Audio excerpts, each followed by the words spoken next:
¿quién nos podrá apartar del amor de Dios? Nadie. Eso. Si lo queremos, nadie.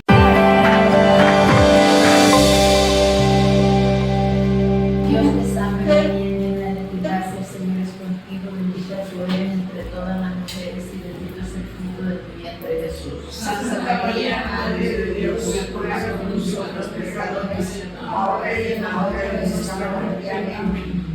Santa María, esperanza nuestra, esclava del Señor, Ruega por nosotros. San Gabriel, Ruega por nosotros. San Pablo, Ruega por nosotros. ¿Qué vamos a estudiar hoy? ¿Qué libro nos toca? La carta de San Pablo a los Romanos. Empezamos ya con las epístolas de San Pablo. En nuestro librito de lecciones bíblicas les voy a leer algunas notas de quién es San Pablo, ¿verdad? Lo tenemos muy conocido, pero siempre hay algunas notitas que olvidamos o que no sabíamos aún. Les recuerdo para los nuevos que es el libro Lecciones Bíblicas de don José Miguel Miranda. Y nos habla acerca de San Pablo, la primera figura de la iglesia como escritor y como apóstol es seguramente San Pablo. Su biografía es interesantísima y pocas figuras despiertan la simpatía y admiración que despierta San Pablo.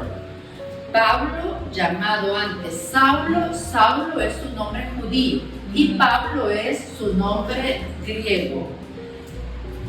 Pablo, llamado Saulo, era judío, de padres también judíos, nacido en Tarso, provincia de Sicilia. De ahí su nombre, Pablo de Tarso. Según su propio testimonio, fue fariseo como su padre.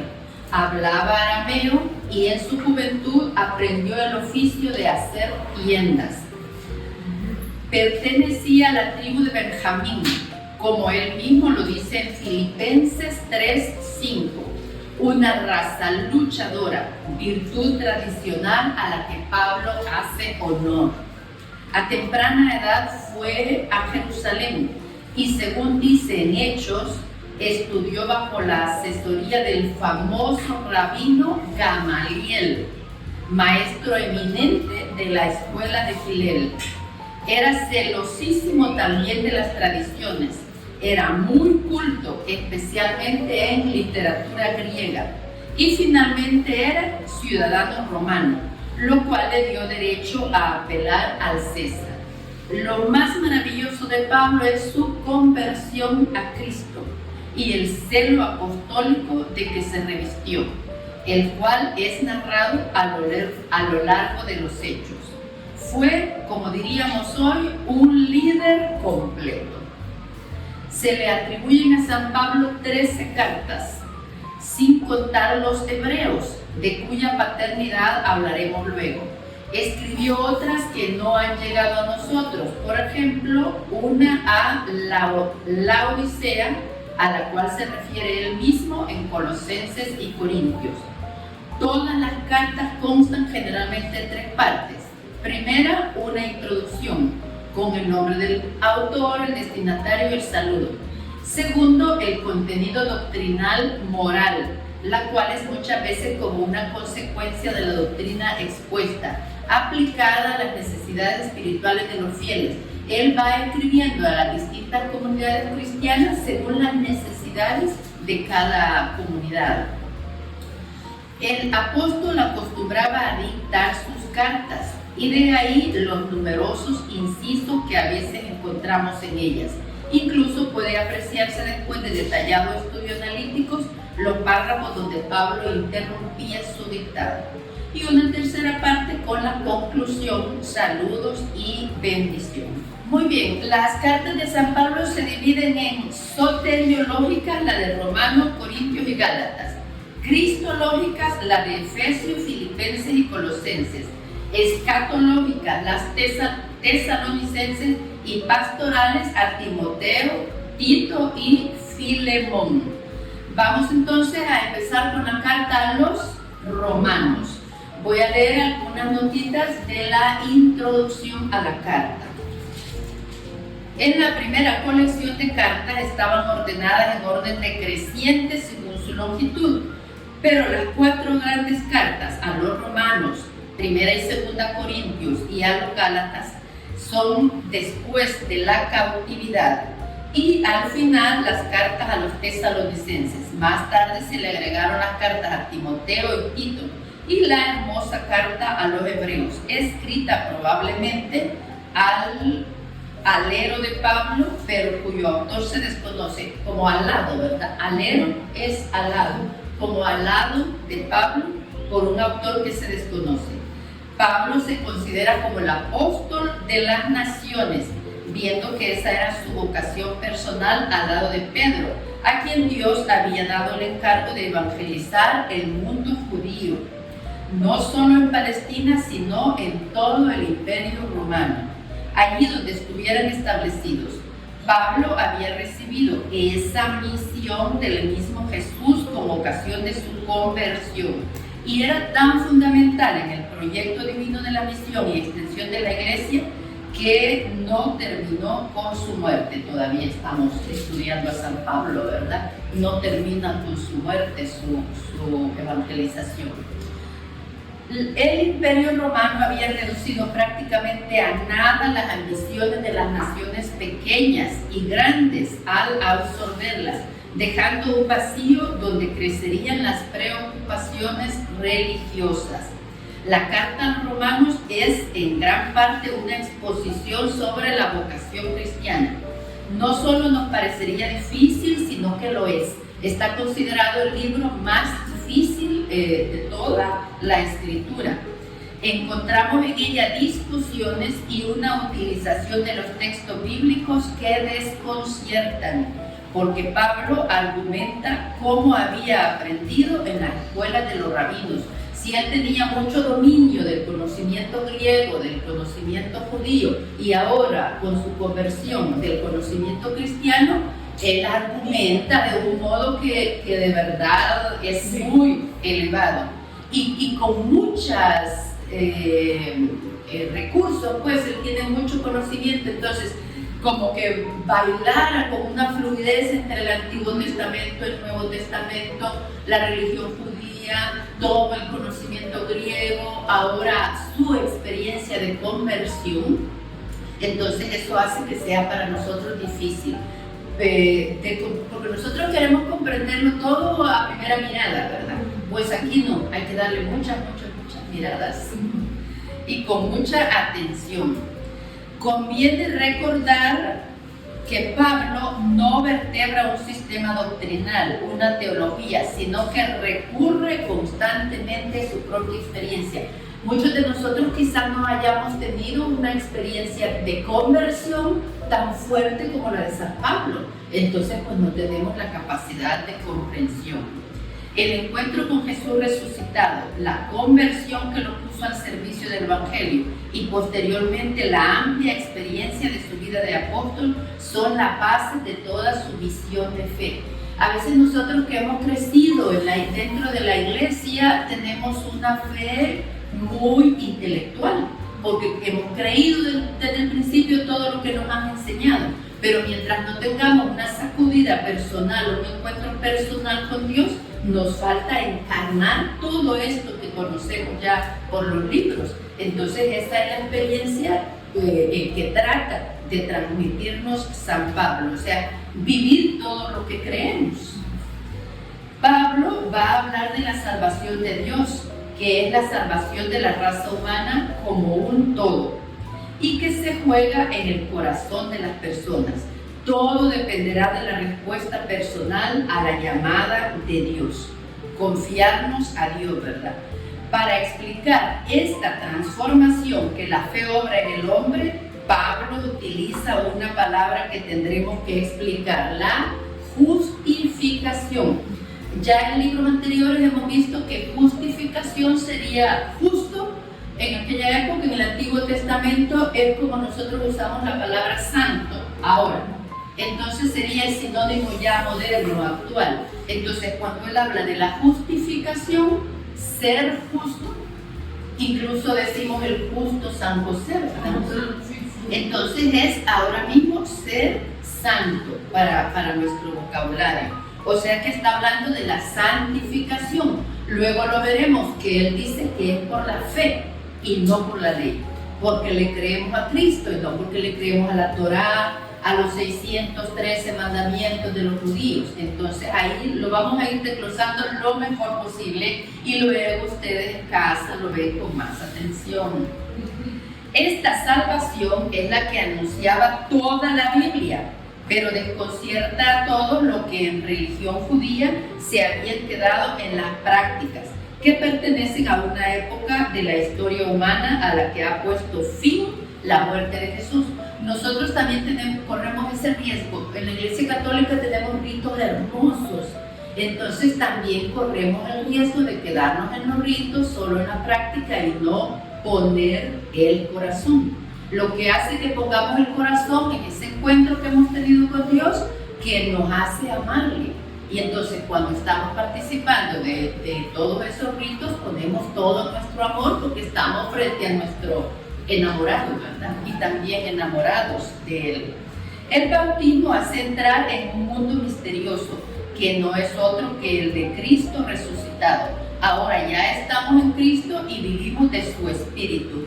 También Él confronta mucho la carne con el Espíritu, ¿verdad? Refiriéndose a todas nuestras debilidades, a todas nuestras faltas, a todos nuestros defectos, nuestros vicios, nuestros pecados, como la carne. Y la fortaleza que nos da el Espíritu. Al final incluso ya menciona unos carismas del Espíritu Santo. O sea, cuando Santa Teresa dice, nada me turba, nada me espanta, está dando testimonio de la fortaleza de su espíritu, que ya es capaz de gobernar su dimensión física. Nosotros pertenecemos al reino animal, entonces nuestra dimensión física es animal y hay que educarla, entrenarla, dominarla en su propia dimensión de carne. Y a eso nos lleva la fortaleza del espíritu. La lectura de la escritura nos ayuda a fortalecer el espíritu. Todos los medios de formación a los que vayamos a nuestra iglesia también nos ayuda a fortalecer el espíritu para que gobierne nuestra carne. Eso lo vamos a ver adelante. Seguimos en la introducción. Pablo envió esta carta el año 57 o 58, probablemente desde Corinto. Hasta entonces se había dirigido a comunidades que conocía y cuyas dificultades no ignoraba. Esta vez no. Al final de su exposición hablará de manera muy general de la vida cristiana y sobre todo de cómo apartarse mutuamente, de cómo aceptarse mutuamente entre personas de orígenes muy diversos. Están conviviendo en Roma, ¿verdad? Ellos dicen griegos a todos los que hablan griego, pero no son todos de Grecia, sino que hay de todas las naciones. Como cuando decimos gentiles también, nos estamos refiriendo a todo el mundo griego y a otros de otras naciones paganas. Porque en Roma, como en cualquier otra parte, no fue tan sencillo reunir en una misma comunidad a judíos y paganos convertidos. Pablo le recomienda lo que ni siquiera nosotros logramos practicar hoy, que acepten sus diferencias. Figúrense, ¿verdad? Siglos después, todavía a nosotros nos cuesta aceptar las diferencias de cada uno. Se sabe, voy a leer completo esto porque es muy importante. La carta a los romanos en la iglesia, sería imposible hablar de la carta a los romanos sin decir algo sobre la importancia que ha tenido y sigue teniendo en las iglesias protestantes. Se sabe que Lutero maduró la reforma partiendo de esta epístola. No se equivocaba advirtiendo en ella la condenación de una iglesia instalada en el mundo, en la que la fe se había degradado a menudo en prácticas ajenas a la fe que salva. La cristiandad de la Edad Media era un pueblo parecido al de Israel. Eran cristianos de nacimiento y así permanecían. Eran creyentes, pero como en cualquier otra cultura, pensaban salvarse mediante ritos religiosos y las prácticas de las buenas obras que merecen el cielo. Es algo que hace mucho énfasis San Pablo, ¿verdad? No merecemos el cielo, nos lo da por gracia. Gracia quiere decir favor gratuito. Entonces Dios nos lo da gratuitamente. Qué bueno que nosotros ese es nuestro esfuerzo cristiano, ¿verdad? Agradar a Dios. Pero no tenemos derecho al cielo. Y lo vamos a ver en la carta. Era por tanto muy importante recordar que la fe es el alma de toda conversión y que esta conversión es la respuesta a una llamada gratuita de Dios. Se hablaba de fe y apenas se oía predicar sobre ninguna otra cosa fuera de la moral, o más bien de las categorías de la moral. Se hablaba de la palabra de Dios dirigida a todos los hombres y tan solo se contentaban con confiar en los hombres de iglesia. En los Hechos vimos esto, ¿verdad? Que nuestra fe es la fe de los apóstoles. Creemos lo mismo que creyeron los apóstoles. Entonces de eso era lo que ya se hablaba en este momento. Pablo habla de Dios que nos justifica, palabra que entonces tenía un sentido muy poco preciso, para enseñar que Dios restablece en nosotros un orden auténtico. Comprenden que si nosotros creemos, Dios nos considera justos, aunque nada cambie en nosotros. La grande perspectiva de una humanidad angustiada por el pecado y la gracia, incapaz de liberarse a sí misma, se reducirán a un problema personal. Empezamos entonces, vamos a Romanos capítulo 1. Y como acabamos de decir, ¿verdad? El saludo se identifica él de Pablo, siervo de Cristo Jesús, apóstol por un llamado de Dios, escogido para el evangelio de Dios. Esta buena nueva, anunciada de antemano por sus profetas en las santas escrituras, se refiere a su hijo que nació de la descendencia de David según la carne y que el Espíritu de Santidad ha designado Hijo de Dios al resucitarlo de entre los muertos en una obra de poder. Y nos vamos siempre en el capítulo 1 al versículo 17. El Evangelio manifiesta cómo Dios nos hace justos por medio de la fe y para la vida de fe, como dice la Escritura, el que es justo por la fe vivirá. Este es el versículo. En las explicaciones lo voy a leer porque es uno de los temas fundamentales de la carta de San Pablo a los Romanos. En la explicación del versículo número 17, justificar, justicia, justo. Estas palabras aparecen muchas veces en esta carta. En el Antiguo Testamento el justo era el que cumplía la ley de Dios. Por el cumplimiento mismo ellos ya se consideraban merecedores de la gracia de Dios, aunque no pusieran en ellos su amor o su convicción. Por cumplirla ya merecían la gracia de Dios. Esta palabra significa tanto justicia como rectitud. El Evangelio enfatiza el aspecto interior de la justicia. El justo es el que ha sido perdonado y que vive en gracia de Dios. ¿Quiénes somos ahora los que vivimos en gracia? La palabra sería santo, ¿verdad? Que vive en gracia de Dios, que ha sido perdonado y vive en la gracia de Dios. Al hablar de justificación, Pablo quiere expresar que la rectitud a la que somos llamados va mucho más allá de lo que podemos construir con nuestro esfuerzo. Para nosotros se trata primero de renunciar a construir solos nuestra vida y de ponernos en manos de Dios mediante la fe. Claro que si no tenemos fe en Dios y en lo que Dios nos ha revelado, no podemos entonces confiar en Él, ¿verdad? En su gracia. Vamos entonces al 2.12. Vayamos tratando de apuntar los términos que vamos tratando, ¿verdad? Justificación, para que luego vayamos como conjugándolos entre sí. Luego el 2.12.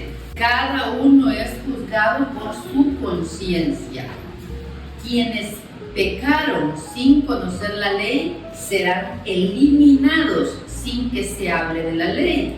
Y los que pecaron conociendo la ley serán juzgados por la ley, porque no son justos ante Dios los que escuchan la ley, sino los que la cumplen. Entonces no basta, como ahora con las leyes civiles, ¿verdad? No basta conocerlas, hay que cumplirlas.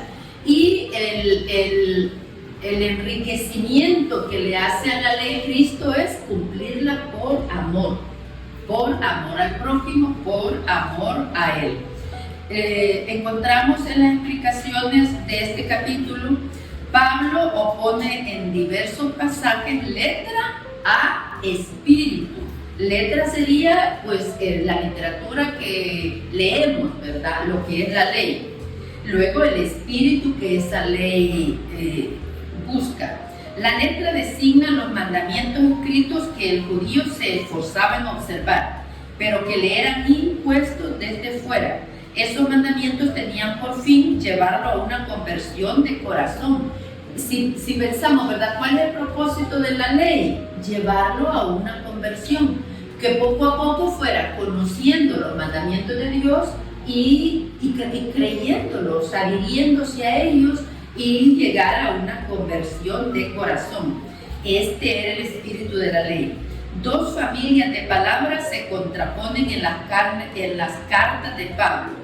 Por una parte, carne, antigua alianza, mandamientos, ley, letra. Carne, ¿por qué? Porque era impuesta la circuncisión. Refleja eso también. Y por otra parte, espíritu, una nueva alianza, la alianza de la promesa. Entonces tenemos aquí también introducidas otras dos palabras, ¿verdad? Carne, espíritu, ley, promesa. Al final vamos a tratar de ir redondeando. La idea de que leamos el libro completo, ya me han insistido que no haga una clase por libro porque es muy extenso, pero lo que buscamos es una visión global del libro. Entonces, que al final tengamos una visión global del libro y nos sea más fácil ir a leerlo por nuestra cuenta. Este es muy cortito, en 1 hora se lee. Si ustedes buscan en el YouTube audio, carta a los romanos, bueno, si buscan en el YouTube, carta a los romanos, Biblia latinoamericana, porque es la que estamos usando, en 1 hora, lo leen todo en el audio. Entonces ustedes lo van siguiendo, hacen pausas cuando necesiten descanso, pero sepan que en 1 hora se lee, así que no lo vean como una cosa imposible. En toda una semana podemos sacar una hora. Vamos al versículo 3:20. Es el final del pasaje que nos habla cuál es la ventaja de ser judío. Y concluye Pablo. Sabemos que todo lo que dice la Escritura está dicho para el mismo pueblo que recibió la ley. Todos, lo vimos ya en la introducción al curso de Biblia, ¿verdad? Que todo lo que estaba escrito, toda la tradición oral, todo era para el pueblo judío, para el pueblo elegido. Que todos pues se callen y el mundo entero se reconozca culpable ante Dios. Versículo 20, porque en base a la observancia de la ley no será justificado ningún mortal ante Dios. El fruto de la ley es otro, nos hace conscientes del pecado. En las sociedades a través de la historia se ha peleado mucho para que se saquen delitos del Código Penal. Uno de los delitos que se ha sacado en muchas de las naciones es el aborto, pero el hecho de que ya no esté en la ley ciertamente ya no es delito porque la ley no lo sanciona. Hablo de los países donde se ha sacado de la ley, pero sigue siendo una acción grave que va en contra de la vida de una persona, y la vida la defienden desde los derechos humanos, no solo en las leyes de cada pueblo. Entonces, tiene sentido cuando nos dice aquí, el fruto de la ley es hacernos conscientes de la falta. ¿Cómo vamos a ser nosotros nuestro propio legislador, nuestro propio guía? Nosotros vamos a decidir qué es bueno, qué es malo, como pasa con algunos escritores reconocidos, muy reconocidos como ateos, ¿verdad? Que están más allá del bien y del mal. Entonces, si no reconocemos una ley, no reconocemos una norma de conducta, no reconocemos una autoridad superior, que es lo que vamos a ver en adelante también. Estaba en el 3.20, voy a continuar en el 3.21 porque la explicación está muy bonita. En el 3.21 el subtítulo es "Creer es el camino de la salvación". Versículo 21. Ahora se nos ha revelado cómo Dios nos hace justos sin hablar de la ley, pero ya lo atestigua la ley y los profetas. Mediante la fe, según Jesucristo, Dios reordena y hace justos a todos los que llegan a la fe. No hay distinción de personas, pues todos pecaron y están faltos de la gloria de Dios, pero todos son hechos justos gratuitamente y por pura bondad, mediante la redención realizada en Cristo Jesús. Y en las explicaciones les voy a leer explicaciones del versículo 21. Hasta aquí Pablo ha desarrollado dos temas. Todo el mundo está sometido al pecado y observar la ley no basta para obtener la salvación. Todos están faltos de la gloria de Dios. Dios nos llama a compartir su gloria, es decir, su profundidad. Todo lo que lo hace misterioso, grande, feliz y eterno. Dios nos ha creado para que entremos en comunión con Él. Y como Él es inalcanzable, nos tiende la mano y nos hace justos. Acabo de hablar de la justicia de Dios, pero esa justicia consiste principalmente en poner orden la persona humana. Claro, que vivamos con cierto orden, ¿verdad? Voy a leer del versículo 28, siempre 3:28. Nosotros decimos esto: la persona es hecha justa por la fe y no por el cumplimiento de la ley. Es importante que tengamos claro esto, ¿verdad? Es más importante creer en Jesús, creer en la revelación, que cumplir en la ley por la ley misma. Aquí lo que tratamos de dejar claro es que el amor a Dios, cuando nosotros somos responsables, a ver, este ejemplo está más fácil. Cuando somos fieles a la pareja es por amor, no porque esté en un código de derecho de familias escrito sobre la fidelidad. Muchas parejas ni conocen esos artículos, esos capítulos que hablan de la fidelidad. Somos fieles por amor. Entonces, quizá este sería el sentido. No cumplir la ley, no hacer las cosas porque la ley lo dice, sino porque mi corazón lo quiere. Pues es dar un paso adelante. Ya no solo estar oprimido por la ley, sino liberado por el amor que tengo a Jesús, a Dios. La ley sirve para mostrar el pecado, no para quitarlo, es lo que acabamos de leer, ¿verdad? Revela la condición humana y la ley es el camino hacia la gracia y hacia el amor, porque es la que nos ha ido ordenando nuestra vida. En las sociedades la ley está para que haya armonía entre los ciudadanos. Entonces la ley es buena, aunque mucha gente no lo cree, ¿verdad? Porque trae muchas sanciones, pero la ley es buena porque permite la armonía entre los ciudadanos. Voy a leer del capítulo 5, del versículo 1. Ahora estamos en paz con Dios. Por la fe, pues, hemos sido hechos justos y estamos en paz con Dios por medio de Jesucristo nuestro Señor. Hemos tenido acceso a este estado de gracia e incluso hacemos alarde de esperar la misma gloria de Dios. Es lo que todos esperamos, ¿verdad? Incluso no nos acordamos de las tribulaciones. Me gustó mucho este párrafo. Sabiendo que la prueba ejercita la paciencia. Cuando nosotros, ¿verdad?, superamos muchas pruebas, pues nos fortalecemos nuestra paciencia. Versículo 4. Que la paciencia nos hace madurar y que la madurez aviva la esperanza. Cuando preguntamos ¿para qué Dios está permitiendo esto? Por lo menos eso, bueno, vaya, para que madure, para que sea más fuerte, para que tenga mejores convicciones. ¿Qué versículos son esos? Sí, Romanos 5, 3, 4 y 5. Gracias. que la paciencia nos hace madurar y que la madurez aviva la esperanza, la cual no quedará frustrada, pues ya se nos ha dado el Espíritu Santo y por el amor de Dios se va derramando en nuestros corazones. Vean, ¿verdad? Es que esto es lo que hace difícil la carta de San Pablo, que es mucha teología y muy elevada. Entonces, cuando nosotros todos tenemos tribulaciones, entonces estar serenos en la tranquilidad que esa prueba van a darnos madurez, que esa madurez va a avivar la esperanza. Estamos hablando, claro, cuando vivimos estas tribulaciones de la mano de la fe en Dios, de la mano de la fe en las promesas que Jesús nos ha venido a revelar. Ahora sí, vamos al capítulo 6, versículo 15. Es un párrafo largo que empieza en el capítulo 6 por el bautismo hemos muerto con Cristo. Versículo 15. Díganme, el hecho de que ya no estemos bajo la ley, sino bajo la gracia, ¿nos autoriza a pecar? ¿Cuál es la respuesta de Pablo? Me gustan estas respuestas con énfasis de Pablo, ¿verdad? Claro que no. Absolutamente no. Sí, tiene unas frases bien tajantes San Pablo. Lo voy a repetir.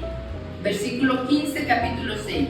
Díganme, el hecho de que ya no estemos bajo la ley, sino bajo la gracia, ¿nos autoriza a pecar? Claro que no. Si se entregan a alguien como esclavo sumiso, ya serán esclavos de aquel a quien obedecen. Si ese dueño es el pecado, irán a la muerte, mientras que obedeciendo a la fe, alcanzarán una vida santa. Si nosotros nos entregamos al pecado, el pecado es el que nos lleva a la muerte. Morir en pecado es morir porque vamos a una muerte eterna, a una ausencia eterna de Dios. Y morir en gracia por una presencia eterna de Dios, que es lo que llamamos paraíso, ¿verdad? Gloria. Entonces, introducimos aquí otra palabra, gracia, que San Pablo al decir gracia se refiere a favor de Dios, don gratuito e incondicional, regalo de todo su amor, su bondad y su misericordia. Cuando hablamos de gracia, acordémonos, ¿verdad? Estamos hablando de un regalo gratuito, pues el regalo siempre es gratuito, pero estamos hablando de que Dios nos da, se regala a sí mismo gratuitamente e incondicionalmente. Eso es a lo que Pablo nos quiere llevar, ¿verdad? A que allí pongamos de ahí venga nuestra conversión, no del miedo a la ley. Porque claro, si nos van a meter presos, por supuesto que tenemos miedo y cumplimos la ley, ¿verdad? Pero que vayamos ese paso adelante y no cometamos esa falta por amor al prójimo y no por miedo a la ley. Que la familia, que los niños se comporten bien por amor a los papás y no por miedo al castigo. ¿Verdad que se nos aclara más? Muy bien. Entonces continuamos con el capítulo 8, versículo 5. El capítulo 8, le trae una increíble cantidad de teología y tiene una gran cantidad de explicaciones. Pórtense bien, lean el capítulo 8 atentamente, con calma y con explicaciones. Vamos al versículo 5. Es el Espíritu nos guía, es el subtítulo del párrafo. Los que sirven según la carne no piensan más que carne, y los que viven según el Espíritu buscan las cosas del Espíritu. Quizás cuando nos derrumbamos ante la muerte de un ser querido, ¿verdad? ¿Qué diferencia cuando estamos bajo el Espíritu y cuando estamos bajo la carne? Cuando estamos bajo la carne, de verdad que parecemos enloquecer. Si es alguien muy querido, nos hundimos de verdad en el dolor. En cambio, si estamos ya bajo el Espíritu, la confianza en Dios, en que está en un mejor lugar, en que ya descansa, en que ya no sufre, nos da fortaleza y nos ayuda a llevar el mismo dolor bajo otra dimensión. Los que viven según la carne no piensan más que carne.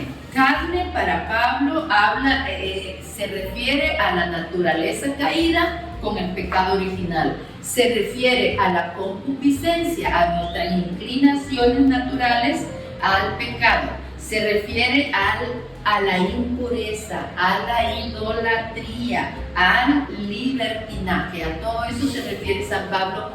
Creo que hay una canción, ¿verdad?, que dice que hay que darle gusto al cuerpo. No sé, me suena. Entonces, ¿verdad?, a darle gusto a todos los deseos de la carne. Y eso lleva a un vacío existencial que la gente termina suicidándose. Hay tanta gente con tanto poder y tanta vida y tanta éxito y se suicidan. ¿Por qué? Porque nunca vamos a lograr satisfacer al cuerpo. El cuerpo siempre va a pedir más. Hay un verso que dice, el cuerpo solo te da dos opciones: hacerte su esclavo o ser tu esclavo. O sea, ¿es esclavo nuestro o nosotros somos esclavos de él? No nos damos opciones.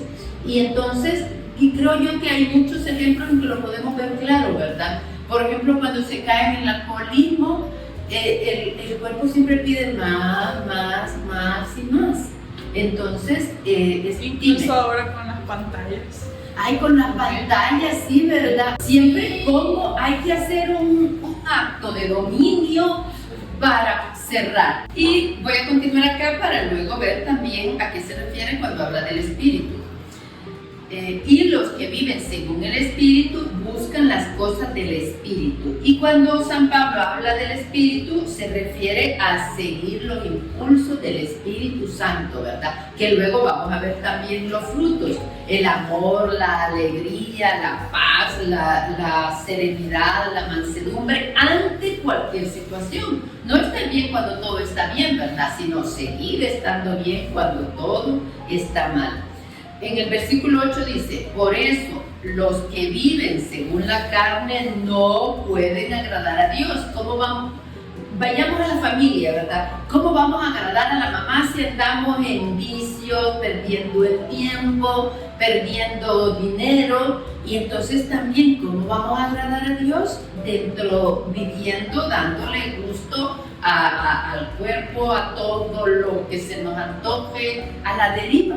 Entonces, en el versículo 9, ustedes ya no están en la carne, sino que viven en el Espíritu, pues el Espíritu de Dios habita en ustedes.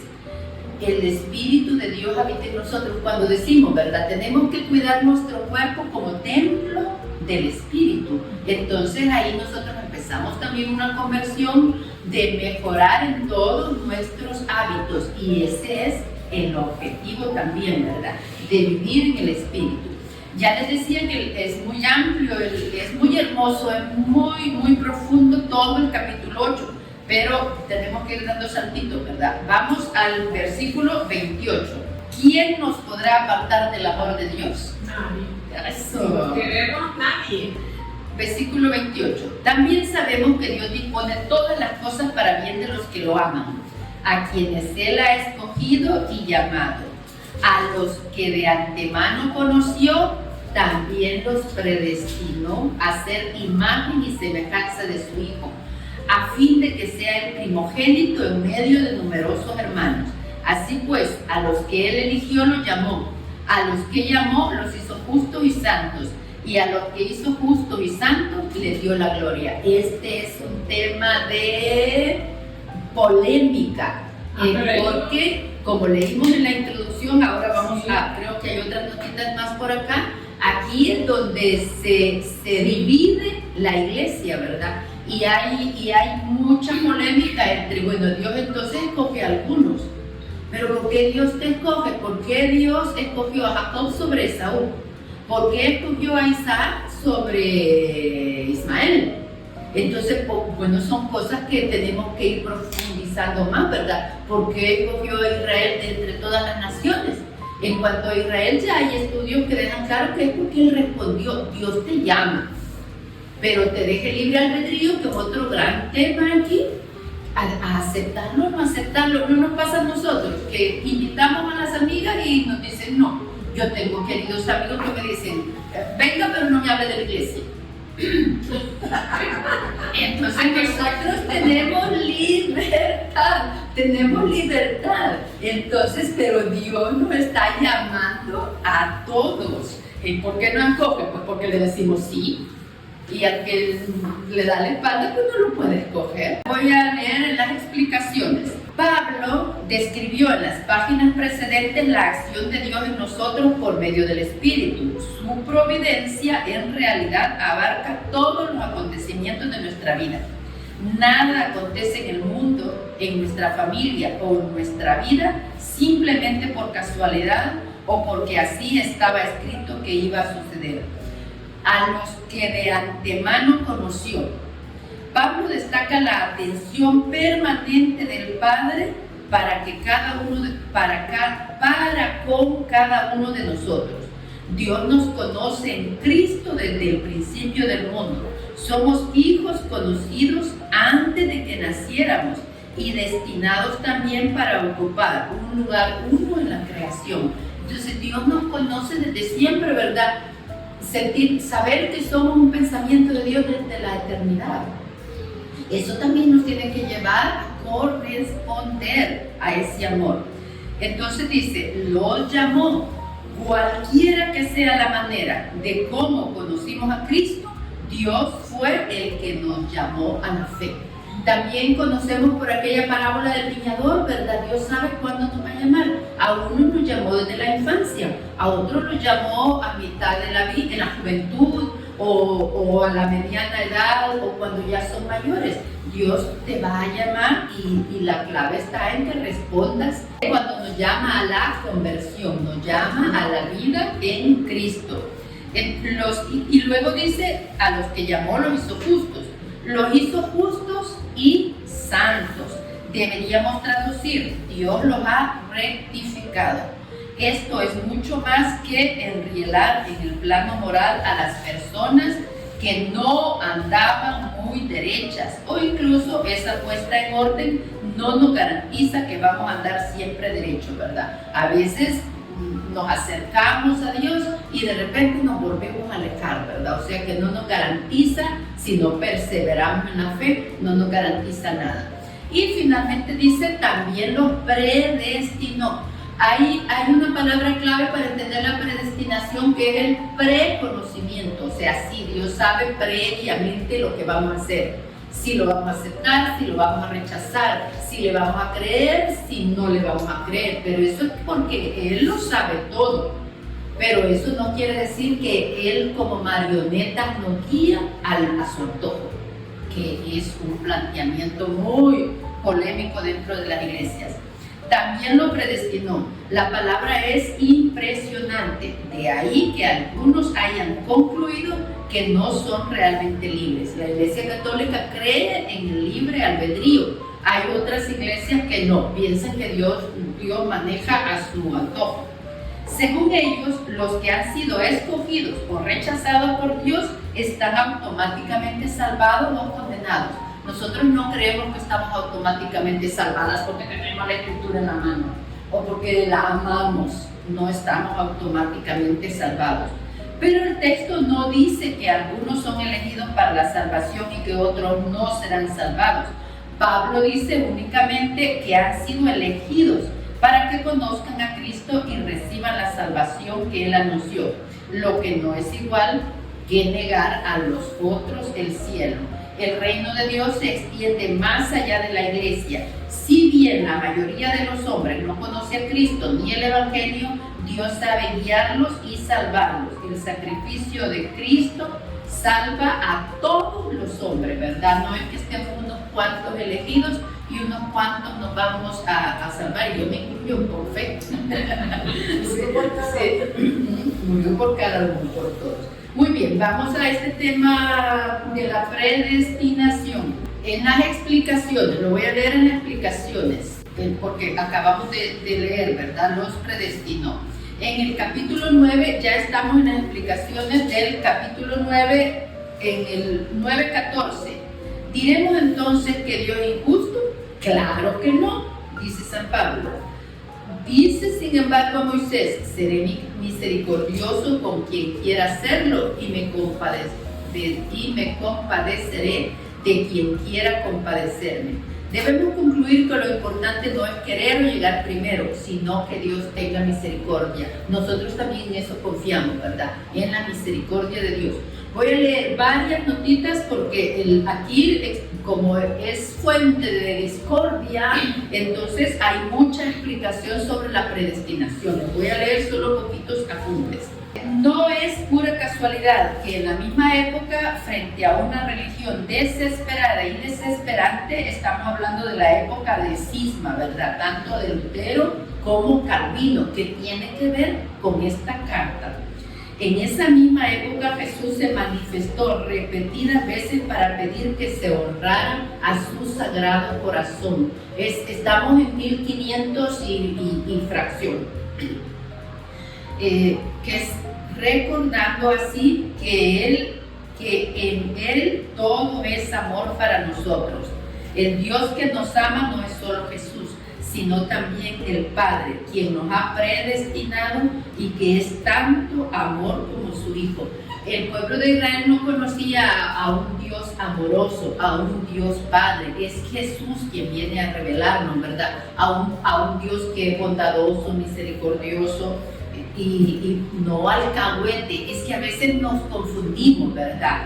Una madre que ama y educa, pues no es alcahuete. Entonces también tenemos que diferenciar. No voy a hacer lo que me dé, todo lo que se me ocurra, en contra de todo el que se me ocurra y en contra de mí misma, porque Dios es bondadoso, misericordioso y me perdona. No, ¿verdad? Tengo que comportarme a la altura de ese amor o lo mejor que yo pueda comportarme para corresponder a ese amor. Para Dios, que está fuera del tiempo, no hay ni pasado ni futuro. Él ve y determina al mismo tiempo el comienzo y el fin de cada uno de nosotros. Ninguna vida fracasa por descuido de Dios. Figúrense qué frase, ¿verdad? Ninguna vida fracasa por descuido de Dios, ni mucho menos porque su amor no sea sincero. Nadie puede impedir que se cumpla el plan de salvación de Dios. O sea, Dios tiene claro un plan de salvación para cada uno. Y esa es nuestra confianza, ¿verdad? Nuestra fe. La única razón por la cual Dios nos ha creado ha sido su deseo de colmarnos de todo su amor y de todas sus riquezas, haciéndonos hijos adoptivos. Pero igual que nosotros nos portamos mal con los papás también, ¿verdad? A veces nos portamos mal con Dios y entonces Él nos ha creado para darnos todo su amor, pero a veces nosotros le damos la espalda a su amor. Nuestra salvación es un don de Dios. Nadie puede creer si no es llamado. Nadie puede agradar a Dios si no es por gracia de Dios.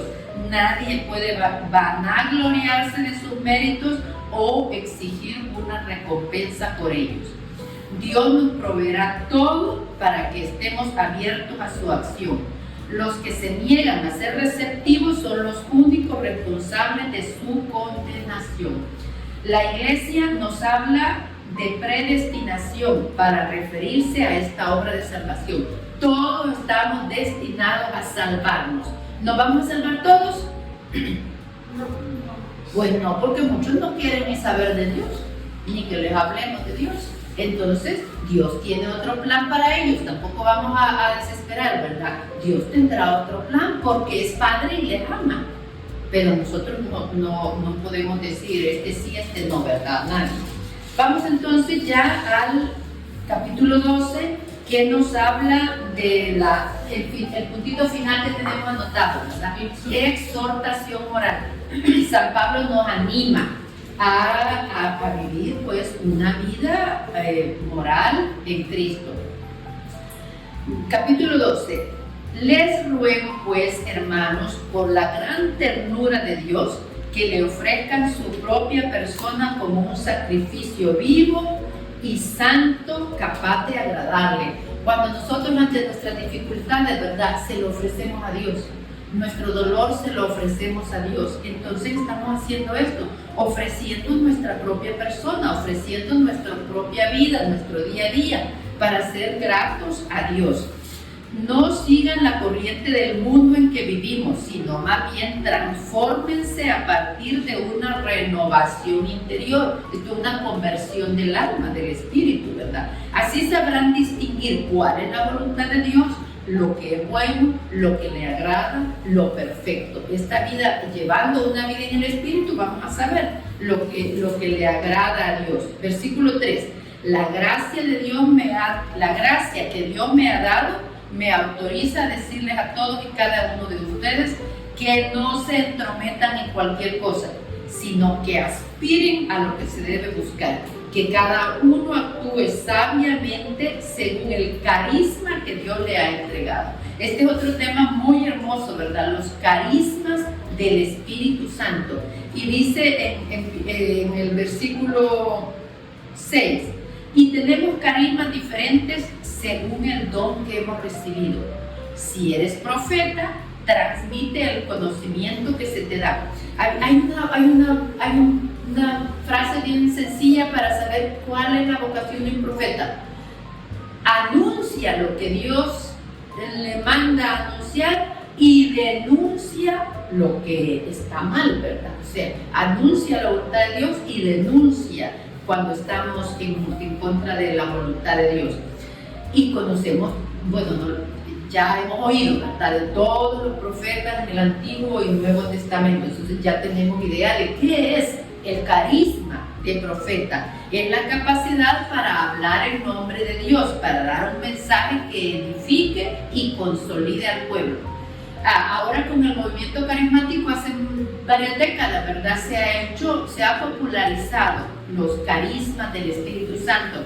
Antiguamente la iglesia no tenía tanta documentación, ¿verdad?, tanta información sobre esto, pero lo estamos leyendo en Romanos.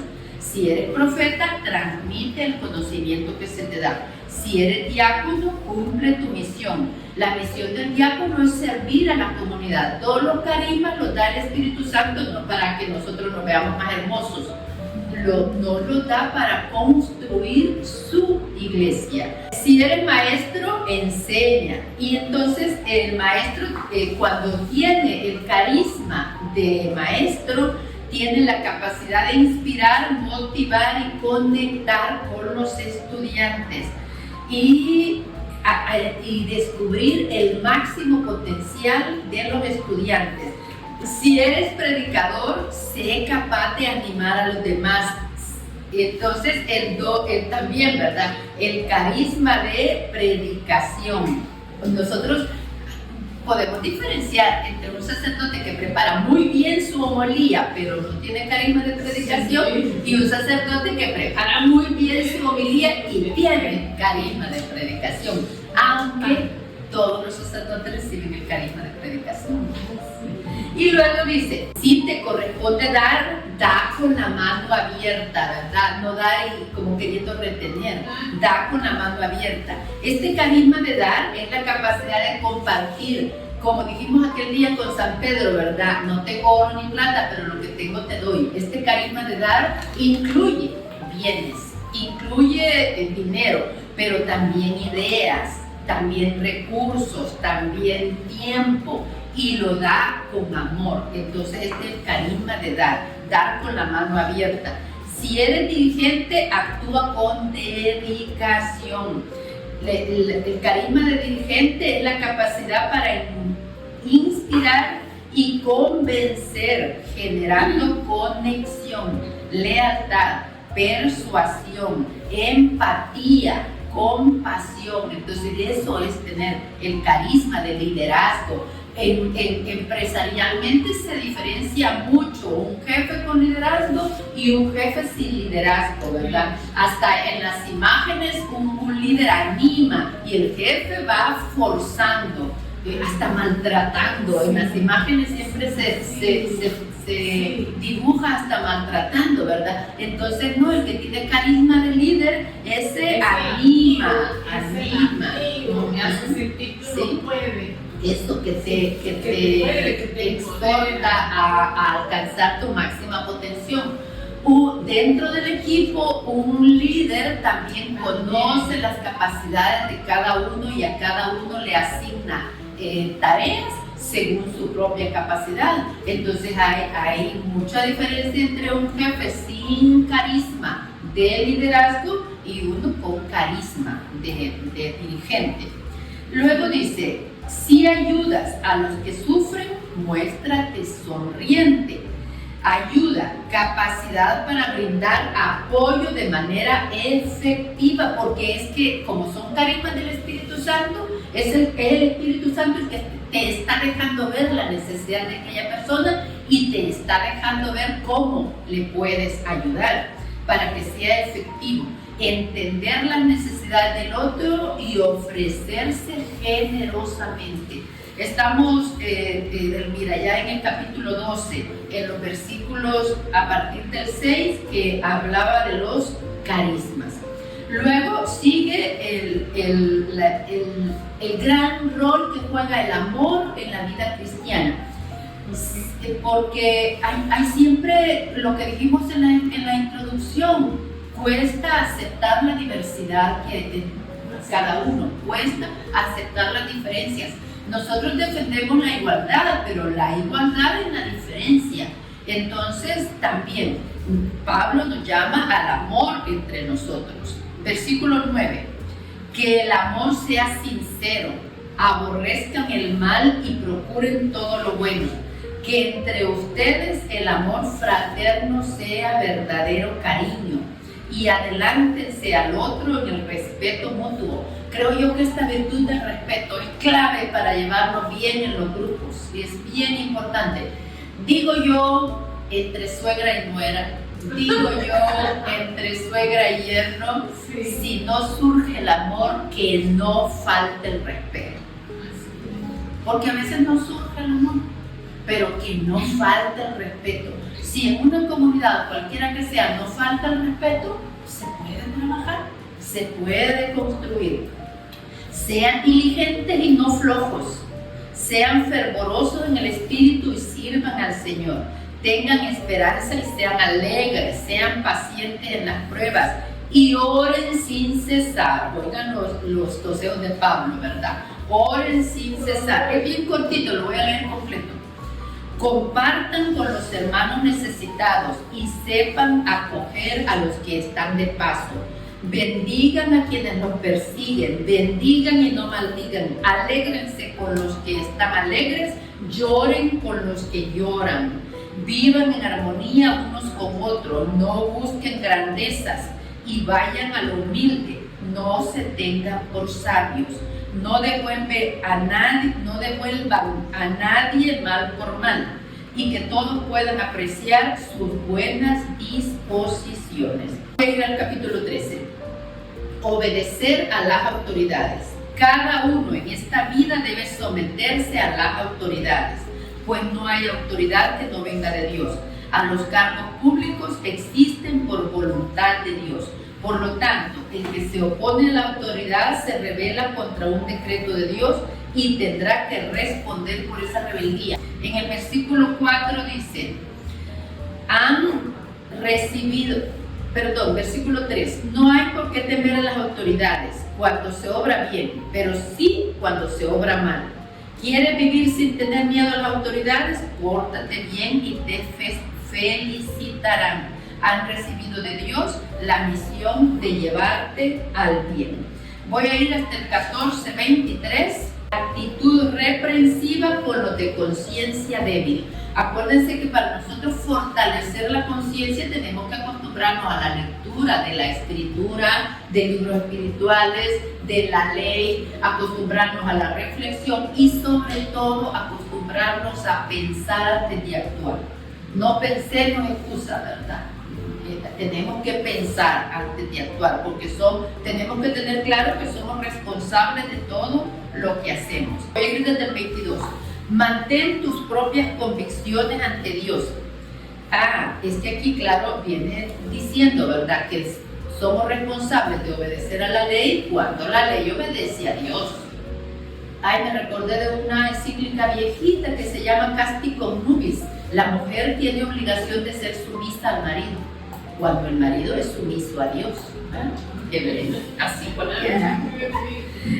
Entonces, claro, tenemos obligación de someternos a la autoridad, porque la autoridad está sometida a la justicia, al bien, al orden divino, a la ley moral. Vamos de nuevo, 14:22. Mantén tus propias convicciones ante Dios. Dichoso aquel a quien su conciencia no le reprocha su decisión. Pero si uno come cuando su conciencia se lo reprocha, se condena a sí mismo, pues su convicción era otra. Y todo lo que uno hace en contra de su convicción es pecado. Una definición de pecado es cuando infringe la ley de Dios. ¿Y cuál es la ley de Dios según nos está explicando San Pablo? La ley del amor. Entonces ahí es cuando cometes pecado, cuando vas en contra del amor que te debes a ti misma, cuando vas en contra del amor que le debes al prójimo, cuando vas en contra del amor que le debes a Dios.